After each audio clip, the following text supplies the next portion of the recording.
हो हो हो हो हो हो हो हो हो हो हो यूपी बोर्ड एक सफर है सुहाना, जहाँ कल क्या हो किसने जाना। हो यूपी बोर्ड एक सफर है सुहाना, जहाँ कल क्या हो किसने जाना।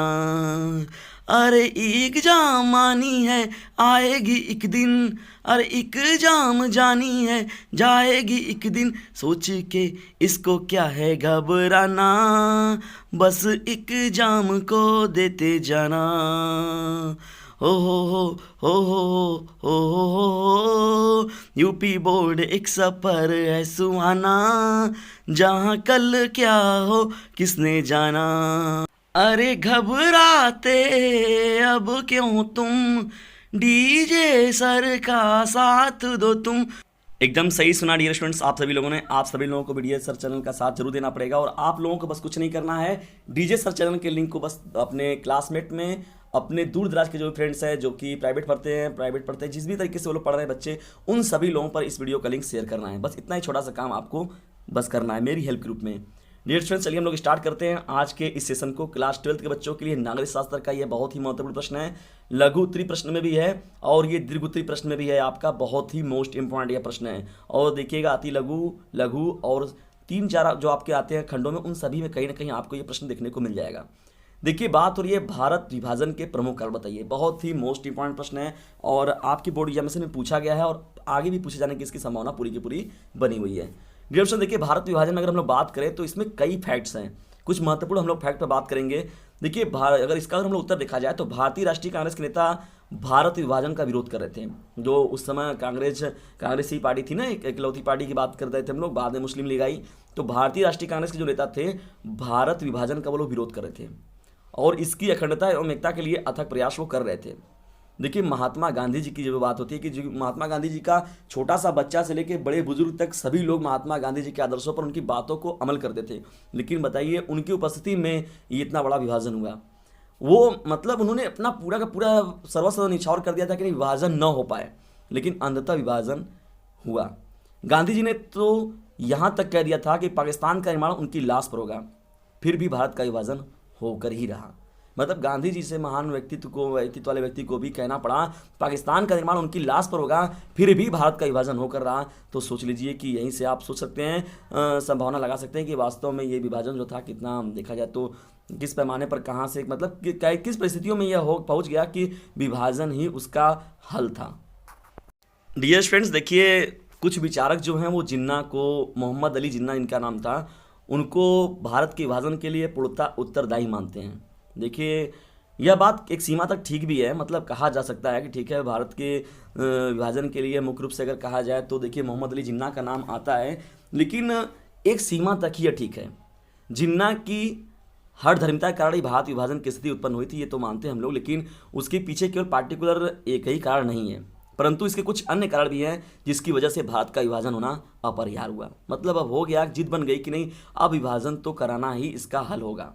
ठीक है डियर स्टूडेंट्स, तो उसमें देखिए मोहम्मद अली जिन्ना का नाम जो है वो तो उत्तरदायी प्रमुख रूप से है, क्योंकि वो हर धर्मिता थी एक, कि नहीं, हमको अब विभाजन चाहिए ही चाहिए। भाई जाहिर सी बात है, विभाजन के पीछे भी वजह होती हैं। क्या कारण था, क्या तथ्य थे, क्या फैक्ट थे, क्या ऐसा सिचुएशन आया कि जिसकी वजह से ऐसी स्थिति उत्पन्न हो गई। आइए कुछ महत्वपूर्ण बातों को हम लोग और देखते हैं। डियर फ्रेंड्स, यहाँ तक कि यह भी कहा जाता था कि यदि उस समय भारत का विभाजन स्वीकार न किया जाता तो देश का स्वतंत्र होना ही असंभव था। मतलब विभाजन के बाद ही देश की स्वतंत्रता असंभव थी। अतः परिस्थितियों से विवश होकर ही कांग्रेस के नेताओं ने भारत विभाजन के साथ स्वतंत्रता प्राप्त करना स्वीकार समझा कि नहीं, चलिए ठीक है, विभाजन हो रहा है और साथ ही साथ हमें स्वतंत्रता भी प्राप्त हो जाएगी। डियर स्टूडेंट्स, कुछ महत्वपूर्ण इतिहासकारों के आधार पर भी कुछ बातें करनी चाहिए। देखिए, जिसे एक महत्वपूर्ण इतिहासकार रहे हैं जिनका नाम है इंद्रवी वाचस्पति। ध्यान सुनिएगा, इंद्रवी वाचस्पति एक बहुत ही बड़े इतिहासकार हैं। उनका अपना क्या विचार है, देखिए उन्होंने ये बताया क्या है, इस पर अपना मत दिया हुआ है भारतीय विभाजन को लेकर। अनिवार्य समझकर ही कांग्रेस के नेताओं ने उस समय विभाजन के साथ संविधानता स्वीकार की थी। याद रखिएगा, इनका जो कथन है बहुत इंपॉर्टेंट है।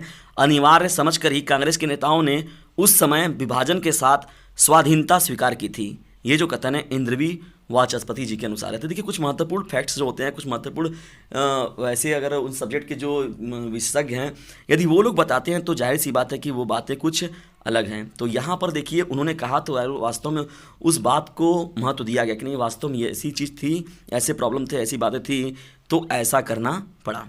डिस्कशंस आगे बढ़ने से पहले थोड़ा समय आपको एक नोटिफिकेशन दे दूं कि मेरा एक व्हाट्सएप ग्रुप नंबर है 950 690 250 इसे पूरे यूपी में आप सभी लोग शेयर कर दीजिए, और जितने भी आपके दूर दराज के बच्चे हैं, फ्रेंड्स हैं, दोस्त वगैरह हैं, क्लासमेट हैं, तो उन सभी तक इसका अगर लिंक जाता है इस चैनल का तो मुझे बहुत इस बात की खुशी होगी।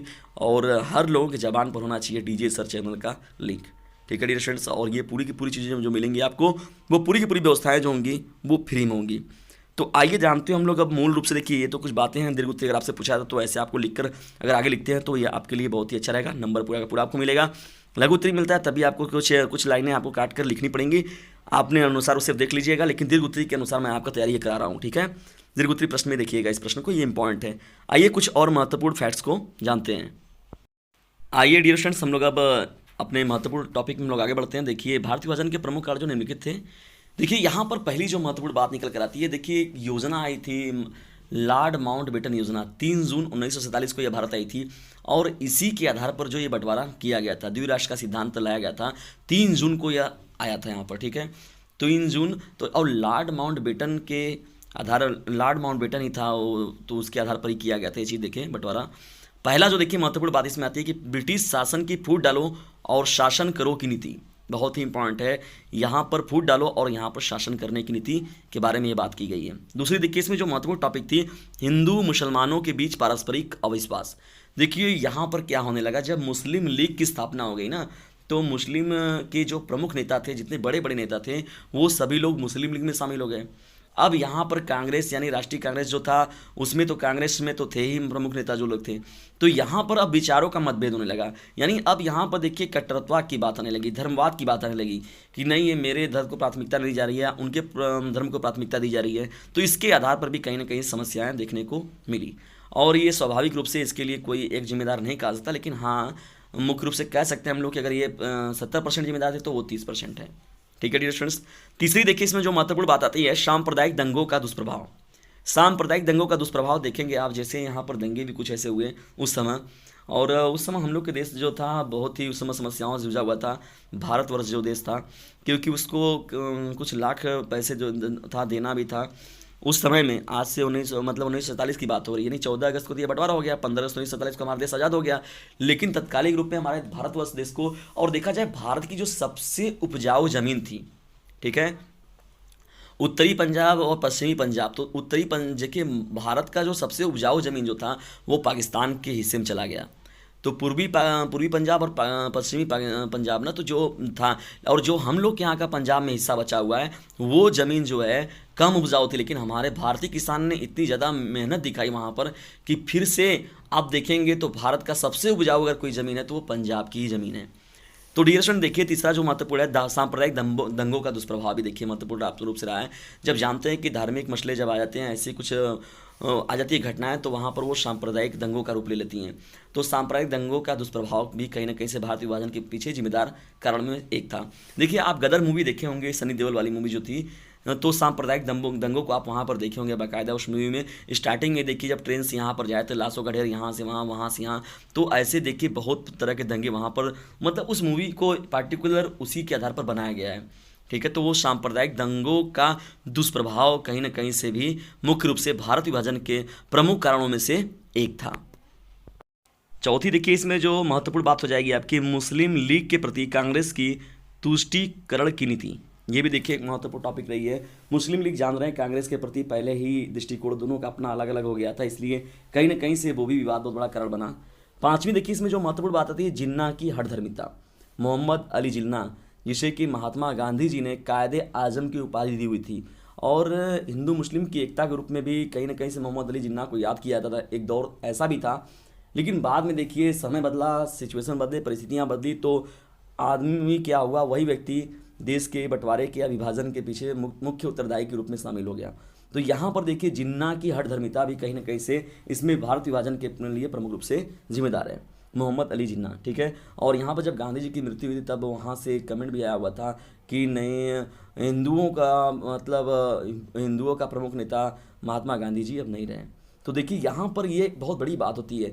तो यहाँ पर जबकि गांधी जी का व्यक्तित्व जो है अपने आप में एक बहुत विशाल रहा है, बहुत महान रहा है। उनकी घटना भी अगर कुछ कहा जाए, कुछ बातें अगर ऐसी हैं, बहुत ही महत्वपूर्ण इतिहास की बहुत सी चीज़ें ऐसी हैं जिसको कि डिस्कशन अगर किया जाए तो फिर हम लोग के शब्द ही कम पड़ जाएंगे। नागरिक शास्त्र वगैरह, सिविक्स हो गया से, और जानते हैं आप लोग अगर किसी भी देश के नागरिक थे तो वहाँ की चीज़ों को आपको अच्छे से जानना का पूरा अधिकार है। छठवां देखिए क्या, सत्ता के प्रति आकर्षण। ये बहुत ही इंपॉर्टेंट फैक्ट है। सत्ता के प्रति लालच देने का मतलब क्या है? प्रधानमंत्री, देखिए कभी कभी बातें ये होती है कि पंडित जवाहरलाल नेहरू जो हैं और साथ ही साथ मोहम्मद अली जिन्ना, उन दोनों के मध्य प्रधानमंत्री बनने का एक विवाद हो गया था। इसीलिए देखिए मुख्य रूप से जो प्रधानमंत्री पद के दावे के लिए जो लड़ाई हुई थी, झगड़ा हुआ था, मुख्य रूप से उसी के लिए लेकर देखिए बंटवारा भी हुआ है। और हम लोग के देश में भी देखिए नियमित रूप से ये संविधान में लिखित रख दिया गया है नहीं कि जो भारत के जो प्रधानमंत्री हैं वो कोई मुस्लिम नहीं बन सकते। और वहाँ पर जैसे पाकिस्तान की अगर बात करते हैं हम लोग, तो पाकिस्तान के भी बारे में लिखा गया है कि वहाँ पर जो होगा संविधान, तो वहाँ के संविधान में भी कि वहाँ का प्रधानमंत्री कभी कोई हिंदू नहीं बन सकता। देखिए विभाजन के पीछे ये बहुत बड़ा कारण ये भी रहा है क्योंकि दोनों लोग जिद्दी थे। अंत में फिर अंततः देखिए मना भी लिया गया था। कुछ समय तक गांधी जी ने जो पंडित जवाहरलाल नेहरू को मना भी लिया था कि चलिए आप मत उठिए, मत लड़िए, लेकिन बाद में बंटवारे का ही एक निर्णय हो गया कि सत्ता के प्रति आकर्षण ये बहुत ज़्यादा था। और देखिए उसमें कभी कभी क्या होता है, इतिहास के पन्नों में जब आप जाएंगे, बहुत अंदर तक अध्ययन करेंगे, कभी आप बड़े लेवल की तैयारी करेंगे तो देखिए जो लॉर्ड माउंटबेटन की जो पत्नी थी, तो वो भी कहीं ना कहीं से देखिए इन दोनों को जोड़कर देखिए बात होता है। कभी कभी किसी मोहम्मद अली जिन्ना और साथ ही साथ जो पंडित जवाहरलाल नेहरू की मतभेद के पीछे कहीं ना कहीं कुछ कारण था, बात वगैरह। तो ये बहुत इतिहास है, इतिहास पहले ही बताया गया। लेकिन मैं आप लोगों का जो भारत विभाजन है मुख्य रूप से हम लोग किस पर बात कर रहे हैं, तो सत्ता के प्रति आकर्षण। तो ये देखिए बताया जाता है कि मनों को भरने वाले, दिमाग वगैरह में कचड़े कूड़ा भरने वाले भी देखिए समाज में तो जानते हैं वैसे ही कम नहीं है। तो इन्हें भी भरने वाले, उन्हें भी भरने वाले मिल गए। सातवीं देखिए जो महत्वपूर्ण इसमें बात आती है, लॉर्ड माउंटबेटन का प्रभाव। लॉर्ड माउंटबेटन का प्रभाव जो था ये बहुत ही बड़ा रहा। 3 जून को माउंटबेटन योजना आई थी, इसी के तहत देखिए बंटवारा भी हुआ था। लॉर्ड माउंटबेटन का भी बहुत ही बड़ा प्रभाव पड़ा भारत विभाजन के लिए। तो ये dear students most important fact है, भारत विभाजन के प्रमुख कारणों में एक है। ठीक है, तो किसी एक तथ्य पर कहना कि यही मुख्य रूप से जिम्मेदार है, यही पूरे दोषी है, तो ये सही नहीं है। लेकिन आप इसको मान सकते हैं कि हाँ ओरिजिन के रूप में ले सकते हैं, एक केंद्र बिंदु ले सकते हैं कि हाँ यहाँ से स्टार्टिंग इस बात का प्रारंभ हुआ। तो डियर स्टूडेंट्स ये जो प्रश्न था मैंने दीर्घोत्तरी में आपका हल कराया है, बहुत ही इंपॉर्टेंट है। और देखिएगा यहाँ से अगर इस प्रश्न को आप देख लेते हैं तो लघुत्तरी, अति लघुत्तरी का भी आपका काम हो जाएगा। भारत की स्वतंत्रता बंटवारा जान ही रहे हैं आप कब हुआ था, किस तारीख को, किस डेट को हुआ था, और स्वतंत्रता दिवस किस रूप में मनाते हैं। तो भारत विभाजन के जो प्रमुख रूप से कारण थे, यही प्रमुख कारण थे, जहाँ से कि भारत का विभाजन करना ही जब नए राज्य पाकिस्तान का, नए देश पाकिस्तान का जन्म हुआ। और वो भारत से ही मिलकर जो पूर्वी पाकिस्तान और पश्चिमी पाकिस्तान, देखिए ये अलग मुद्दा एक है, पूर्वी पाकिस्तान और पश्चिमी पाकिस्तान। अब देखिए यहाँ पर जब आप बात करते हैं कि अब बांग्लादेश बन गया, पाकिस्तान बना, तो उन लोग का एक अलग मुद्दा है। जब 1971 अब जब आप बात करेंगे वहाँ पर देखिए तो वहाँ फिर अलग बात आएगी कि पूर्वी पाकिस्तान और पश्चिमी पाकिस्तान से के नाम से कौन जाना जाता था और अब क्यों बदल गया, या उनके बीच में क्या विवाद हुआ। तो बड़ा जटिल ये कंडीशन है। तो डियर स्टूडेंट्स ये रहा मोस्ट इंपॉर्टेंट प्रश्न का आज का यह सीरीज आपको कैसा लगा इसके बारे में ज़रूर बताएं। एक ही प्रश्न शामिल किया गया लेकिन बहुत ही महत्वपूर्ण था। सीरीज के रूप में मैंने इसमें देखिए कुछ महत्वपूर्ण उत्तरों को शामिल किया हुआ है। डियर स्टूडेंट्स यदि वीडियो थोड़ा सा भी आपके लिए हेल्पफुल लगा हो तो मेरे हेल्प के रूप में आपको एक काम करना है, छोटा सा इसे लाइक करें, शेयर करें, और चैनल पर नए हैं तो चैनल को सब्सक्राइब करके अपने पास रख लें। अगर आप लाइक करते हैं तो उससे एक इंटरनल मोटिवेशन मिलता है, और यदि शेयर करते हैं तो कुछ और आप ही की तरफ जो बच्चे होंगे वो भी लाभान्वित हो सकेंगे, क्योंकि रेगुलर उनके क्लासेज नहीं चले हैं और रेगुलर वो अपनी पढ़ाइयों को भी नहीं कर पाए हैं। और साथ ही साथ रेगुलर क्लासेज ना चलने की वजह से और कई जगहों पर इकोनॉमिकल कंडीशन की वजह से भी लोग प्राइवेट फॉर्म भर देते हैं, वे बालिकाएं जो रेगुलर स्टडी के लिए दूसरे नहीं जा पाती हैं, तो उन पर इस वीडियो का लिंक अगर यदि शेयर होता है तो मुझे इस बात की बहुत खुशी होगी। और इसे एक काम और, जो मैंने नंबर दे रखा है उसे ज्वाइन ज़रूर करें। फिर से सुन लीजिए एक बार नंबर को, 950 690 285 7। मैं रेगुलर अपने हर वीडियो में इस नंबर को देता रहता हूं, लेकिन ये नंबर बहुत ही इंपॉर्टेंट है, 950 690 285 7। यदि आप इस नंबर से जुड़ते हैं तो मैं आपको निरंतर जो होगा PDF भी आपको उपलब्ध कराता रहूँगा, और उसके साथ ही साथ जितने भी मोस्ट इंपॉर्टेंट बात रहेंगे, डिस्कशन रहेगा। अब मैं कुछ ही दिनों में आपको बताऊँगा कि नहीं आपको कैसे बोर्ड एग्जामिनेशन में कैसे लिखना है, कैसे आपको अप्रोप्रिएट, लेकिन पहले आप तैयारी तो करिए कि आपको लिखना क्या है। लिखने का एक तरीका तो मैं आपको शेड्यूल बता दूंगा। अभी तो 2 से 3 महीने बाद आपको एग्जाम देना है अपना बोर्ड एग्जामिनेशन का। प्री बोर्ड का एग्जामिनेशन आप बेहतर तरीके से दीजिए, लेकिन पहले आप अपनी तैयारी करिए। आप लोग अपनी स्टडी नहीं कर रहे हैं, ये तो चीज़ें श्योर दिख रही है आपकी कि आप लोग पढ़ नहीं रहे हैं। रेगुलर अपनी स्टडी को आप जारी रखिए, आप लोग लापरवाही बिल्कुल मत करिए, क्योंकि याद रखिएगा अभी नहीं तो कभी नहीं। बोर्ड एग्जामिनेशन में आप लोगों को टॉप कराने का एक जिद जो मेरा है उसे सार्थक सिद्ध करना है, और अब की बार बोर्ड परिवार जो मैंने एक कथन बनाया हुआ है उसे भी आप लोगों को सार्थक सिद्ध करना है। सार्थक तभी वो सिद्ध होगा जब आप सभी लोग भी इंटरनल रूप से जाग जाएंगे और निरंतर अपनी स्टडी को जारी रखेंगे।